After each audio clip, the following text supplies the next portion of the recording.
That's what people were saying, and maybe everybody's a conspiracy theorist now, but that's what people were saying about the Diddy situation. Like when the feds rolled up, with the Hummers and shit, they're like, it wasn't about Diddy, it was about if there were tapes of powerful people there. Yeah. Oh, I'm sure. They were the ones that called. They're like, I need to protect myself, so go in there with all the things and rip any tapes or any evidence. This is a depraved individual. And just keep in mind, she's not the only one. That we're going to have more women come forward, we believe, and take the stand and say he did this with them too.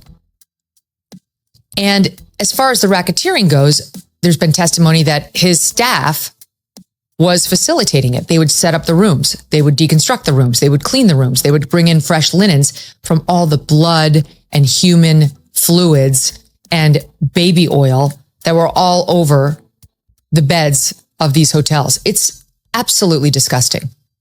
Yes, he was obsessed with baby oil. I know we're all kind of joking about baby oil now. It's just sick.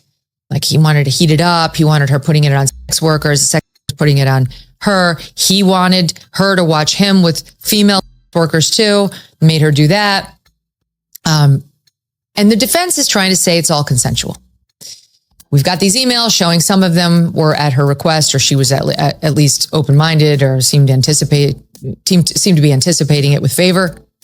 And therefore, this wasn't coercive. As for the beatdown we've seen on tape, they seem to want to suggest he was angry about his phone, something had happened to his phone, and not that she left the freak off. Now, they're not going to get that in evidence in any meaningful way unless he testifies.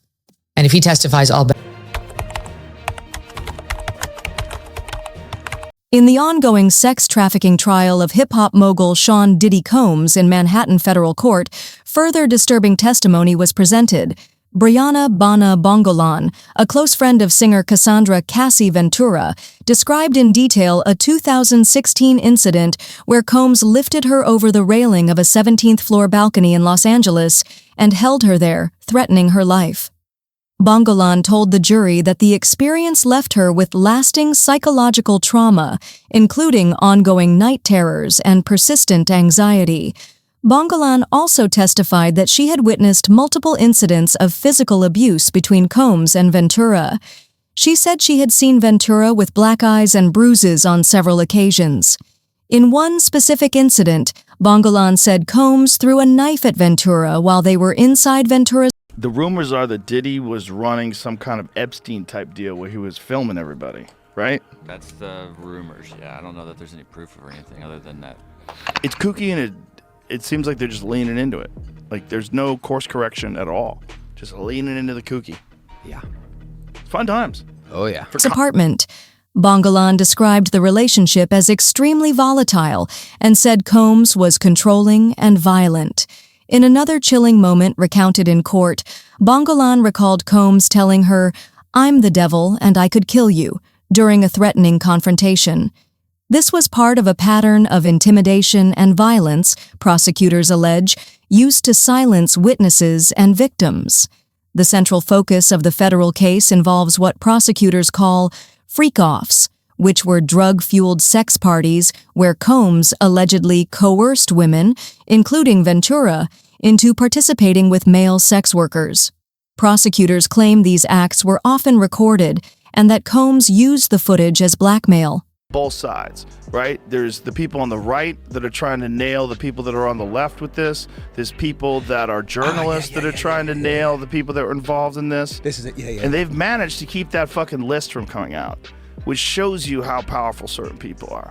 That should show you a lot. That should be terrifying. The events were reportedly orchestrated with precision, complete with drugs, oils, and IV fluids provided to help participants recover afterward.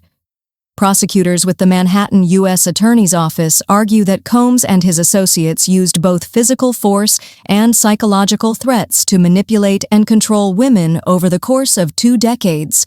Combs has pleaded not guilty to all 5 charges, including sex trafficking and racketeering conspiracy. His legal team has admitted that he was at times abusive in relationships, but argues that the women involved in the so-called freak-offs did so consensually.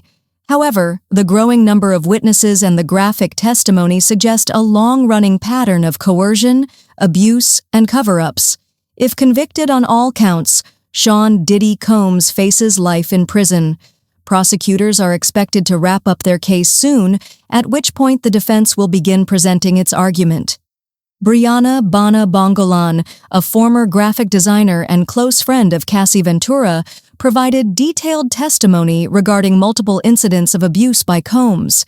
She described how, in September 2016, Combs dangled her over a 17th floor balcony shouting, "You know what the FK you did?"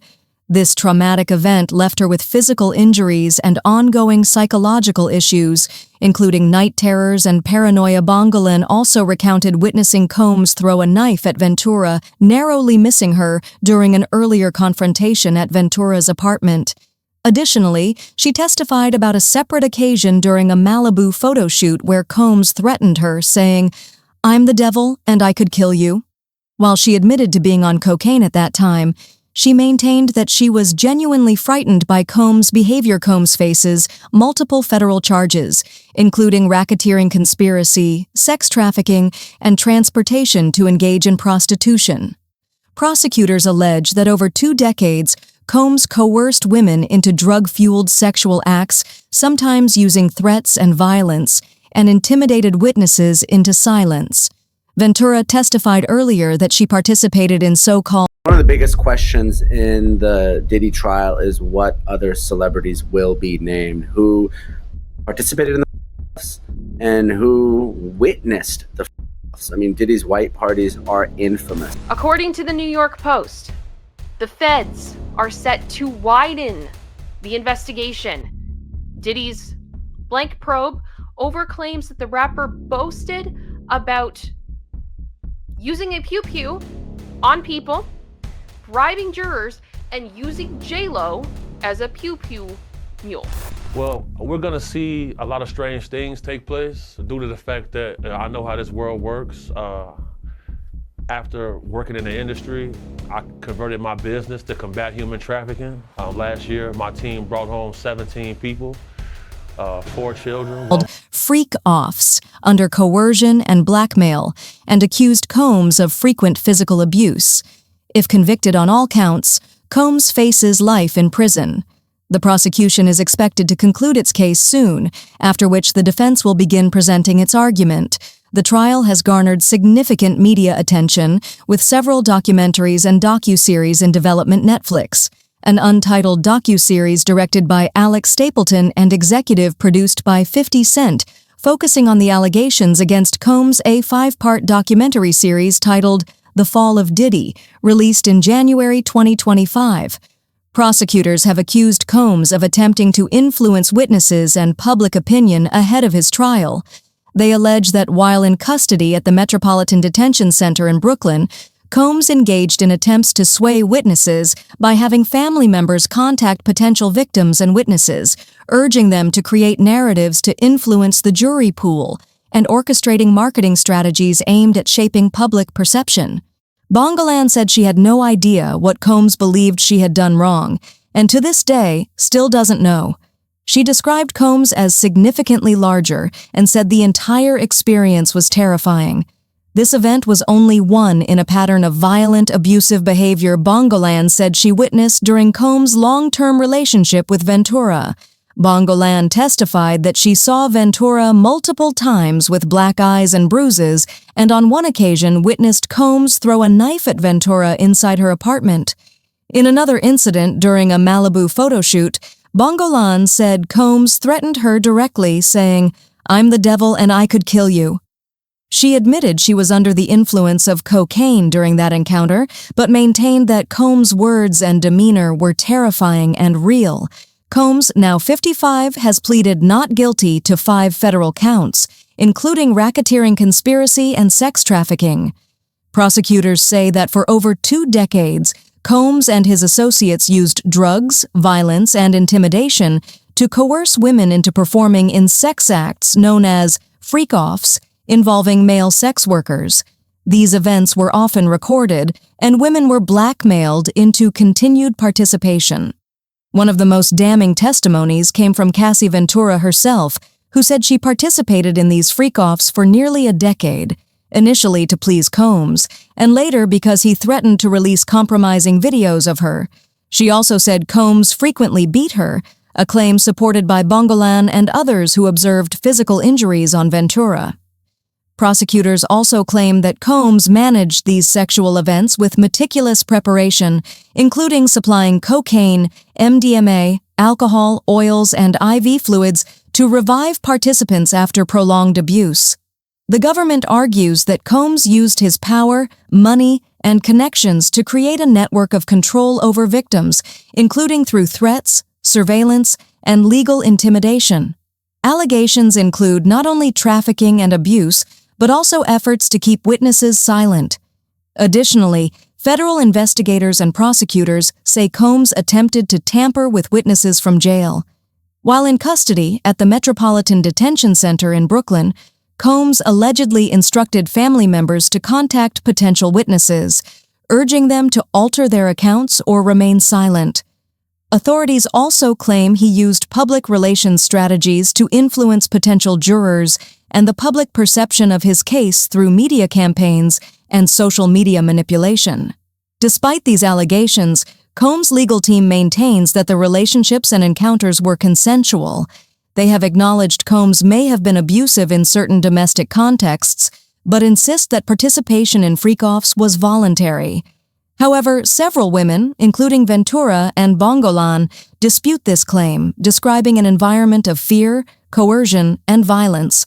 Forensic expert Frank Piazza presented surveillance video evidence during the trial, which reportedly shows Combs physically assaulting Ventura. The footage supports claims of abuse, adding to the weight of witness testimonies. The prosecution says it expects to finish presenting its case soon, after which the defense will begin to make its arguments. If convicted on all counts, Sean Diddy Combs could face life in federal prison. The case has attracted widespread media attention and has been the subject of several upcoming documentaries. Netflix is producing a docu-series directed by Alex Stapleton and executive produced by Curtis 50 Cent Jackson. Peacock released a documentary titled Diddy, The Making of a Bad Boy, and Investigation Discovery launched a 5-part series called The Fall of Diddy in early 2025. These programs explore the scope of the allegations, testimonies, and the broader cultural impact of the case. The proceedings have shined a harsh light on Combs' public persona and legacy.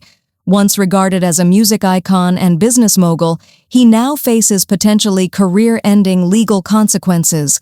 With the prosecution's case nearing completion, the public awaits to see what evidence the defense will bring forward and how the jury will respond to a growing body of testimony painting Combs as a manipulative, violent figure behind a polished celebrity image.